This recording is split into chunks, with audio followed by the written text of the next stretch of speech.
बिहार विधानसभा चुनाव की शुरुआती रुझान आने शुरू हो गए हैं और अभी जिस तरह से पहले एग्जिट पोल्स भी बता रहे थे उसी तरह से एनडीए को बढ़त मिलती दिख रही है। मगर अभी हम मौजूद हैं 24 अकबर रोड पर, यहाँ कांग्रेस के ऑफिस में, और पीछे जैसा कि आप देख सकते हैं तख्ती और बैनर लेकर कांग्रेस के कार्यकर्ता खड़े हुए हैं और नारे यहाँ पर लग रहे हैं। जरा उनसे बात करने की कोशिश करेंगे कि किस बारे में है ये, क्या है आज ये आपका जो यहाँ। सर अभी तो देखिए अभी 10 बजने वाले हैं, लेकिन हमें पूरी उम्मीद है कि इंडिया महागठबंधन की सरकार बनेगी और तेजस्वी बिहार के मुख्यमंत्री होंगे। अच्छा, मगर जो शुरुआती रुझान है वो उस तरह का अंदेशा भी नहीं दे रहे हैं। शुरुआती तो सर ऐसा चलता रहता है, उतार चढ़ाव आता रहता है। अभी 11 बजने दीजिए, 11 बजे के बाद हम फाइनल अपना ओपिनियन देंगे, लेकिन हमें पूरी उम्मीद है, भरोसा है, विश्वास है बिहार की जनता पर। और कांग्रेस के प्रदर्शन के बारे में क्या कहना चाहेंगे, क्योंकि अभी जो शुरुआती रुझान है उस पर कांग्रेस का प्रदर्शन उस तरीके से नहीं दिख रहा है, क्योंकि राहुल गांधी जी ने वोट अधिकार यात्रा भी की, एसआईआर के मुद्दे को लगातार उठाते भी रहे, तो क्या कारण रहा? क्या बिहार की जनता ने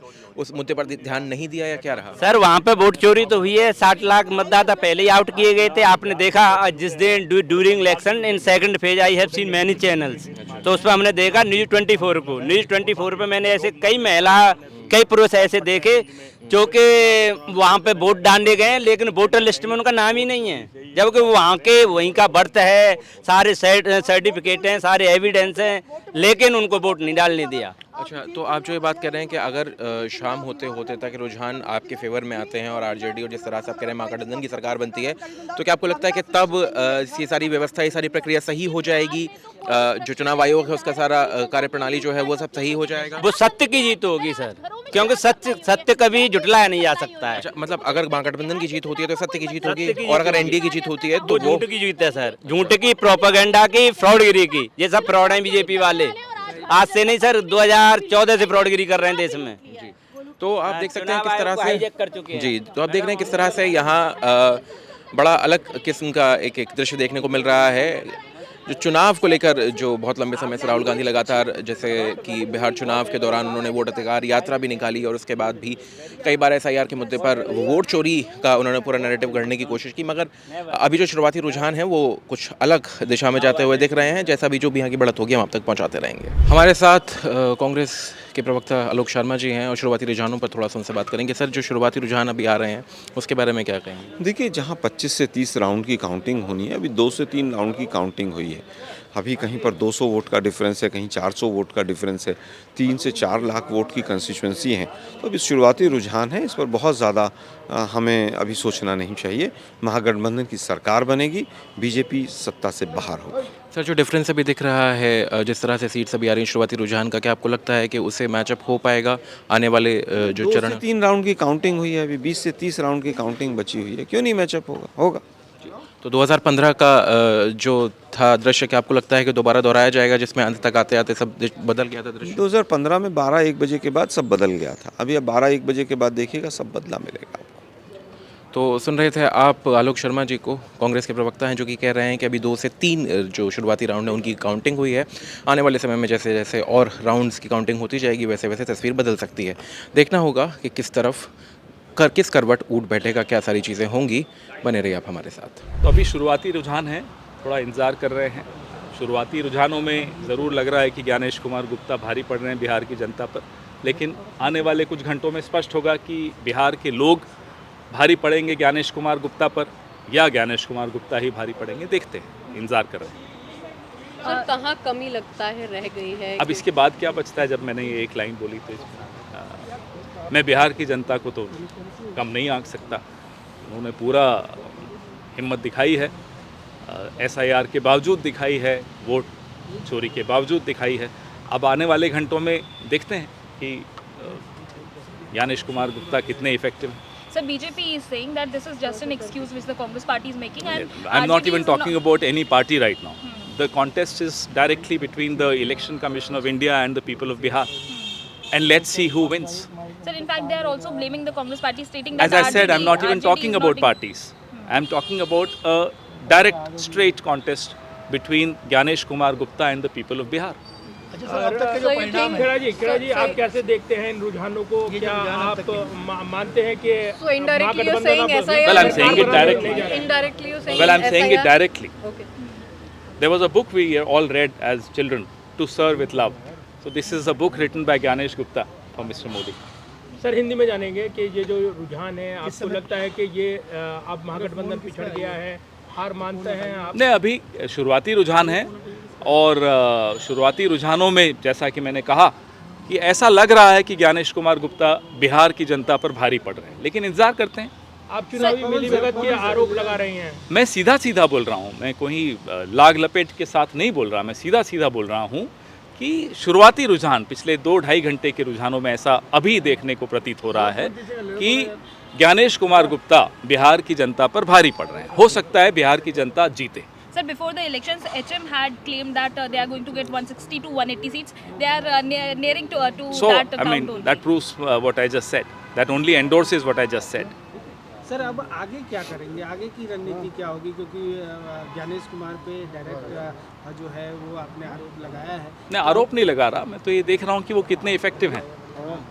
जो वो कर रहे हैं, वो कितनी बखूबी कर रहे हैं, वो देखने को आज मिलेगा।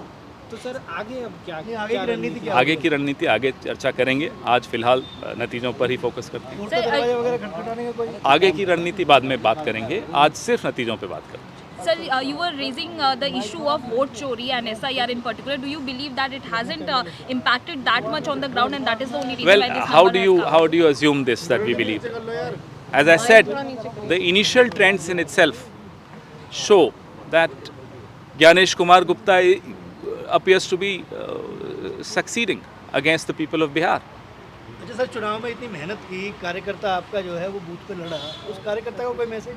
अभी देंगे, आप इंतज़ार करिए। अभी जैसा कि मैंने कहा, ये शुरुआती रुझान है और कार्यकर्ता भी समझ रहा है इस बात को कि ये लड़ाई बीजेपी, कांग्रेस, आरजेडी, जेडीयू की नहीं रही। अब ये लड़ाई सीधा सीधा ज्ञानेश कुमार गुप्ता और भारत की जनता की लड़ाई है। सर कांग्रेस जो है वो 5 से 7 सीटों पे आगे चल रही है। मैं एक एक सीट और एक एक पार्टी की बात ही नहीं कर रहा हूँ, मैं एक विस्तृत बात कर रहा हूँ कि ये बहुत बड़ी लड़ाई है। कांग्रेस ने जितना जोर सीट बंटवारे में लगाया था, अपने हिस्सेदारी में लगाया था, आपको लगता है उतना आशानुकूल परिणाम कांग्रेस मैं बार बार एक ही लाइन बोल रहा हूँ, आप अलग अलग तरीके से कुछ भी पूछिए। ये चुनाव अब पार्टियों से ऊपर उठ चुका है। ये चुनाव सीधा सीधा चुनाव आयोग वर्सेस पीपल ऑफ इंडिया है, चुनाव आयोग वर्सेस पीपल ऑफ बिहार है। तो सुना आपने कांग्रेस के प्रवक्ता पवन खेड़ा को, किस तरह से उन्होंने बिहार विधानसभा चुनाव के बारे में जो कहा कि अभी शुरुआती रुझान हैं, और उन्होंने इस पूरे चुनाव को ज्ञानेश कुमार यानी चीफ इलेक्शन कमिश्नर बनाम बिहार की जनता करार दिया है। अब फ़िलहाल उन्होंने किसी भी पार्टी विशेष के बारे में कुछ भी कहने से उबरते नज़र आए हैं, मगर जो बयान उन्होंने दिया है ये अपने आप में काफ़ी बड़ा है और लगातार वो इसी बात पर अड़े रहे कि ये चुनाव जो है वो Gyanesh Kumar chief election commissioner of India बनाम बिहार की जनता है। बिहार विधानसभा चुनाव की गिनती का दिन है आज 14 नवंबर और तकरीबन आधा दिन बीत चुका है और तस्वीर कुछ साफ़ होती हुई दिख रही है, जिसमें जो अभी तक एग्जिट पोल्स भी जिस तरह से बता रहे थे एनडीए की सरकार बनती दिख रही है। हमारे साथ इस पर और चर्चा करने के लिए कांग्रेस के प्रवक्ता हैं अतुल लोंडे पाटिल साहब, उनसे बात करेंगे। सर, जो अभी फ़िलहाल जो दिख रहा है, जो रुझान दिख रहे हैं, उसमें जो महागठबंधन है वो 50 का आंकड़ा भी पार, हाफ सेंचुरी भी मुश्किल उसकी होती दिख रही है। क्या कारण आपको इसका लग रहा है? ये बिल्कुल महाराष्ट्र का रेप्लिका दिख रहा है। महाराष्ट्र में जिस तरह से अलग अलग नैरेटिव सेट कर कर जो धांधलियाँ की गई, वही बिहार में होगी, और जिसका अंदेशा राहुल जी को आ चुका था, जिन्होंने 5 तारीख को जब हाइड्रोजन बम फोड़ा सबूतों के साथ, हरियाणा का सबूतों के साथ फोड़ा, और बिहार में भी ऐसे कई लोग जो है 4-4, 5-5 जगह मतदान करते हुए दिखाई दिए। राकेश सिन्हा जी का हमने देखा ना, ऐसे कई लोग दिखाई दिए, तो ये उसी का नतीजा दिख रहा है, क्योंकि ज़मीन पे ऐसी अवस्था नहीं थी और ऐसे रुझान आने के बाद जनता सड़क पर नहीं दिख रही है। तो क्या बिहार में भी ऐसा हो रहा है? लोग एक दूसरे से पूछ रहे कि ऐसा ही कैसे हुआ, ये क्या हुआ ये। और बैलेट पेपर का जब काउंटिंग चल रहा था, जहाँ तक हम बैठे थे टेलीविज़न पर चर्चा के लिए, तो बैलेट पेपर का काउंटिंग शुरू हो गया। तो बैलेट वोट्स में 25 सीटों से महागठबंधन आगे था। एक एक कॉन्स्टिट्यूंसी में 3000, 3500, 4000 बैलेट पेपर होते हैं। फिर बैलेट पेपर का रुझान भी ऐसा तो नहीं केवल कर्मचारी बैलेट पेपर वोटिंग करते हैं, दिव्यांग करते हैं, 80 साल के ऊपर के लोग करते हैं। तो उसका रुझान और इसका रुझान एकदम से अलग हो जाए, यही महाराष्ट्र में हुआ था, यही हरियाणा में हुआ था। हरियाणा में बैलेट पेपर में 74 सीट पर आ गए थे, 73 सीट पर, और 17 सीट पर बीजेपी केवल आगे थी। तो ये जो दिख रहा है, अगर ये ऐसा ही रहा तो देखना कुछ दिन बाद बिहार के वोटर लिस्ट में भी यही घपले निकलेंगे। अतुल जी, इसी आरोप को लेकर, क्योंकि जिस तरह से वोट अधिकार यात्रा भी राहुल गांधी जी ने निकाली थी और काफ़ी एक जन समूह भी उस समय दिखा था उनके साथ जुड़ा हुआ, तो क्या कारण रहा? क्या ये जनता तक ये बात पहुंच नहीं पाई है? क्योंकि एक तरफ से जो पूरा एनडीए गठबंधन है वो आरोप लगाता है इस चीज़ के कि ये जब भी कहीं चुनाव हारते हैं तो हमेशा जो आरोप है वो पूरी प्रक्रिया पर, चुनाव प्रक्रिया पर लगाया जाता है। इस बार एसआईआर क्योंकि उसके मध्य में था तो उस पर आरोप लग रहे हैं। मृत लोगों ने राहुल गांधी जी के साथ चाय पी है, देखिए आपने। मृत लोग जो है वो लाइन में खड़े थे वोटिंग के लिए और उनको तब पता चला उनका वोट नहीं है। 2003 के पहले भी उन्होंने वोट किया था। ऐसी कई महिलाएं थी जिनको घुसपैठिया कह नहीं सकते क्योंकि वो सब हिंदू थे। चुनाव के दिन हमने ये सब देखा। तो रोजगार नहीं, पलायन बड़े पैमाने पर है, किसानों को कोई मदद नहीं है, बाढ़ में कोई मदद नहीं है, कानून व्यवस्था ध्वस्त हो चुकी है, दिन दहाड़े डे लाइट में मर्डर हो रहे व्यापारियों के, अस्पताल में घुस के मर्डर हो रहे, महिलाओं के, दलित महिलाओं के रेप हो रहे, उनको ट्रीटमेंट नहीं मिल रहे। छोटे बच्चे का देखा था ना हमने, पटना मेडिकल हॉस्पिटल में मिला था क्या ट्रीटमेंट? एम्बुलेंस में गिर के वो रह के वो लड़की मर गई। इतना सब होने के बावजूद लैंडस्लाइड विक्ट्री, लैंडस्लाइड चुनाव आयोग के मदद के बिना हो सकती है क्या? आखिरी सवाल अतुल जी बस यही कि अगर ये जो रुझान अभी दिख रहे हैं इसी तरीके से आगे बढ़ते हैं, क्योंकि आधा दिन बीत चुका है, तस्वीर बहुत हद तक साफ हो चुकी है, तो क्या कुछ आत्ममंथन भी इस पर होगा? आगे के लिए क्या रणनीति? हमने बहुत मंथन किया और मंथन करने के बाद पता चला ईडी, सीबीआई, इनकम टैक्स तो नेताओं को चुराती है, लेकिन इलेक्शन कमीशन की मदद से तो बीजेपी पूरी सरकार ही चुरा रही है। ये आत्ममंथन करने के बाद का नतीजा है। बहुत कड़ी मेहनत की इसके पीछे हमारे लोगों ने, हमारे नेताओं ने, और सबूतों के साथ सामने रखा है। तो इस देश का लोकतंत्र मर रहा है, उस पर हमले हो रहे हैं। लोकतांत्रिक संस्थाओं को 70 साल में जो मजबूती दी थी उसको ख़त्म किया जा रहा है, सबवर्ट किया जा रहा है, और ये बहुत खतरनाक चीज़ है ये। तो सुना आपने, अतुल लोंढे पाटिल साहब, प्रवक्ता कांग्रेस, बता रहे हैं कि किस तरह से जो अभी रुझान आ रहे हैं फ़िलहाल, जिसमें एक क्लीन विक्ट्री दिख रही है। जैसा कि एग्जिट पोल में हमको लगातार बता रहे थे कि एनडीए को सब दिखा रहे थे एग्जिट पोल्स की किस तरह से क्लीन स्वीप करता दिख रहा है वो, तो उसी को लेकर वो बता रहे हैं कि जो पहले से नैरेटिव चल रहा था वही अभी भी है। एसआईआर और साथ ही साथ इलेक्शन कमीशन को जो हमेशा घेरने की कोशिश करते हैं वही सारी चीज़ें हैं।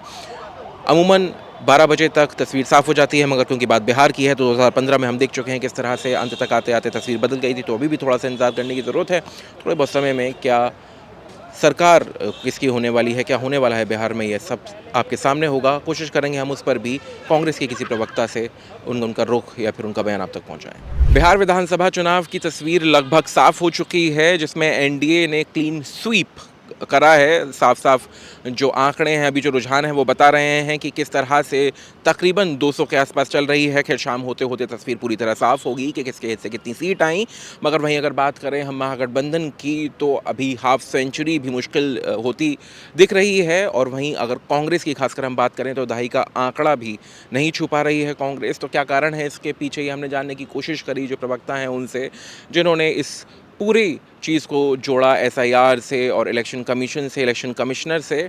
आने वाले समय में एक बहुत बड़ा सवाल इस चीज़ पर भी होगा कि एनडीए में जो घटक दल हैं, क्योंकि बीजेपी सिंगल लार्जेस्ट पार्टी के तौर पर उभर कर आ रही है, तो क्या उप मुख्यमंत्री, क्योंकि जैसा पहले ही कह चुके हैं मुख्यमंत्री का चेहरा नीतीश कुमार रहने वाले हैं, तो क्या उप मुख्यमंत्री की जो सीटें हैं वो बढ़ाई जाएंगी, उनके नंबर बढ़ाए जाएंगे। और अगर महागठबंधन की बात करें तो सवाल ये है कि क्या सही में इंडिया गठबंधन या इंडिया ब्लॉक, क्या उस तरीके से इसकी परिणति हो रही है, क्या उसके परिणाम इस तरीके से दिख रहे हैं जो उम्मीद थी।